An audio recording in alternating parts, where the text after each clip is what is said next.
In this video, I will show you how many documents you can upload to ChatGPT at once so you can keep your research and data analysis tasks moving quickly.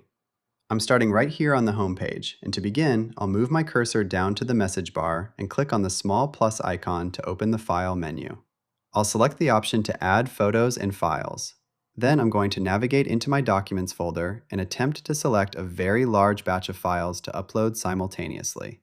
After I click Open, a red error message immediately appears at the top of the screen, clearly stating that you may only upload 20 files at a time. This is a helpful limit to keep in mind when you're batching large amounts of data.